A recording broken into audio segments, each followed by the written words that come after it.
Hello guys, and we keep cleaning the aquatorium of the Black Sea from various dangers imposed by the Russian army.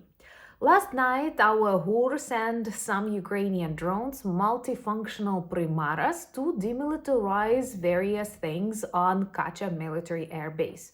And we destroyed one more Russia's combat helicopter MiG-29 and near Sevastopol a radar. This seems like a good investment for the future visits of the Ukrainian drones on the Ukrainian territory of Crimea. This peninsula is super important for the defense not just of my country, but literally of the Mediterranean and Europe and the world. Just as Malta was in the Second World War and Greenland if we look to the north. So let's talk about things happening in Crimea and how this war, the war of the 21st century, is the war of drones. I was worried to read that during Zelensky's visit to Ireland, his aircraft was later followed by 4 unidentified drones that luckily came too late to the airfield, but still, what were they doing in the airspace of Ireland? So trust my Ukrainian experience. If you want to feel safe and protected against the Russian warfare, do accept Ukraine, support Ukraine, and learn from Ukraine.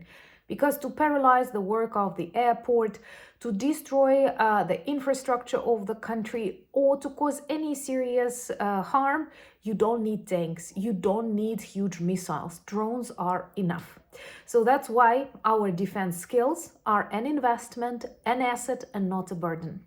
My name is Anna, I'm from Ukraine, I'm in Ukraine, and if you want to see Putin in The Hague, defeat and demilitarization of Russia that has already started, share, subscribe, and we will make it happen.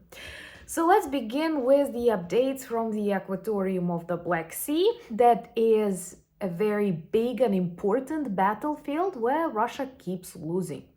Yes, no one talks about the defeat of the Russian Black Sea Fleet. The warship Moskva is a symbol of that. Many remember how they threatened Ukrainian guards on the Snake Island and ended up on the bottom of the Black Sea. That happened to dozens of their warships and submarines, and the leftovers escaped to Novorossiysk, where Ukrainian drones keep reaching them and setting on fire. But this night it was loud in Crimea. They've lost all of their air defense on the peninsula. It is one of the strategies to destroy air defense and radars in Crimea. Russians keep bringing them because the peninsula is strategic for the attacks or defense, depending on what side we're talking about. And we keep destroying that air defense literally after they deliver it. So it's just like, I don't know, how do you call that tape that on a plant or on a factory brings the product?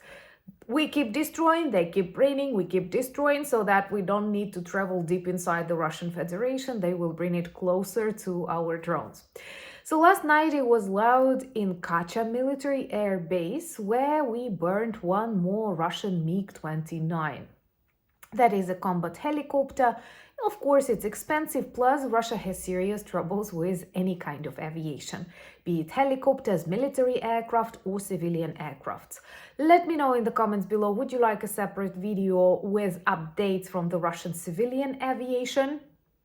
There are no updates, just like constant losses, but an interesting thing is that we targeted that MiG-29 helicopter with Ukrainian-made multifunctional drones Primari, which not literally can be translated as the ghosts.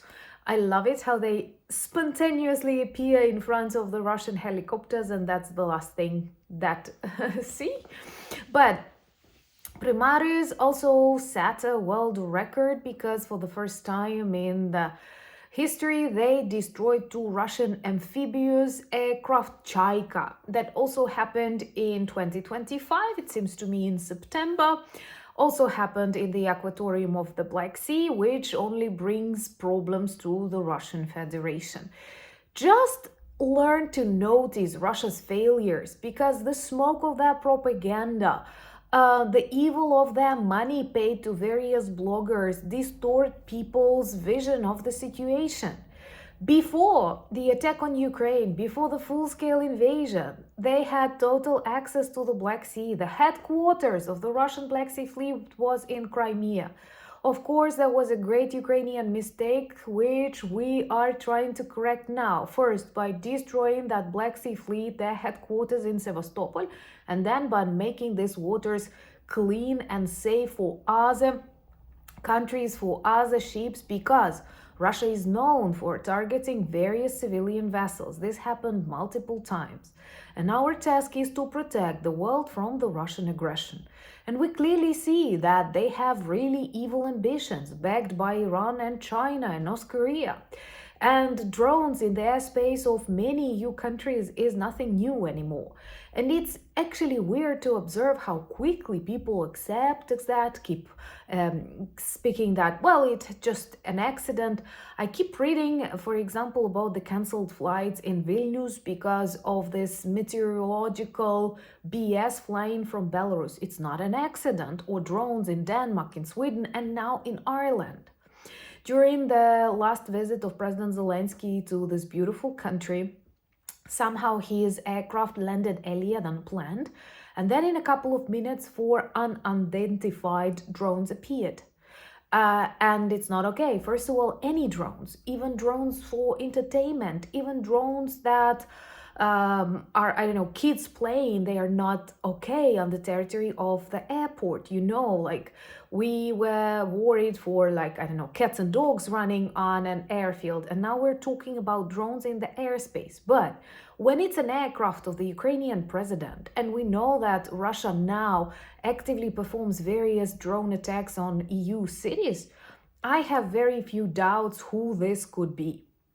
So good that it ended like that, but it only demonstrates the vulnerability of the EU airspace, and the fact that Putin keeps threatening Europe only demonstrates his real plans. Many of you good people think that if war becomes real, then someone announces it, that you can clearly see some actions happening. No, Russia did not announce war against Ukraine. Officially, they don't have war with us. They describe it as a special military operation. And again, having learned on their own mistakes, they realize now you don't need tanks, you don't need infantry, you don't have that many of them. But drones can do a serious job, and missiles. So if we consider any threat to the European cities or to the American cities, this could be Russian drones. This could be Russian sabotage or cyber attacks, because it provides just the same results as this open invasion, but it's way cheaper, unfortunately. And I'm always very disappointed to see that Russian drones, Russian missiles still have lots of parts from our friendly countries. So literally they are building drones not just against Ukraine, but against you, using parts that they buy from you. Same as with Russian gas that the EU is prepared to stop buying in 2027. And until then, and we could actually say that it's not buying Russian gas, it's financing Russian war machine. And now Russia keeps threatening others, not just Ukrainians. So time to be wise, time to stop talking about 28 points of the peace proposal, which is totally unrealistic and was designed in the Kremlin. Time to think about our own vision of the victory and security on the continent. Because the United States, not the United States, the people of the United States are amazing. And once again, I'm super grateful for the support that you demonstrate, for all the calls, emails that you send to your decision makers. And then in Congress, they say really just, really smart things. Unfortunately, the White House does not always listen to them, but it's all temporary. And our unity and understanding of Russia as a danger, as a threat, as an extremely violent empire that will definitely collapse is unchangeable. Do check my new video on my relatively new channel, Anna Danilchuk, where I speak about serious problems inside Russia when Putin has not enough money to pay his soldiers. And honestly, he is in that corner when he cannot stop the war because he fears he will lose the power. He fears of 1 million soldiers returning back to Russia, but he also does not have money to pay that million. So please be careful, Follow the updates from Ukraine, subscribe and join to our community, and follow me on X, Instagram, Blue Sky, Threads, Discord. The links you will find in the description.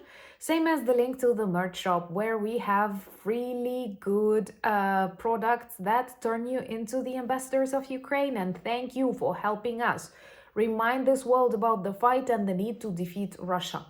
Thank you for buying me coffees, becoming my patrons and sponsors of the channels, but most importantly, thank you for standing with Ukraine.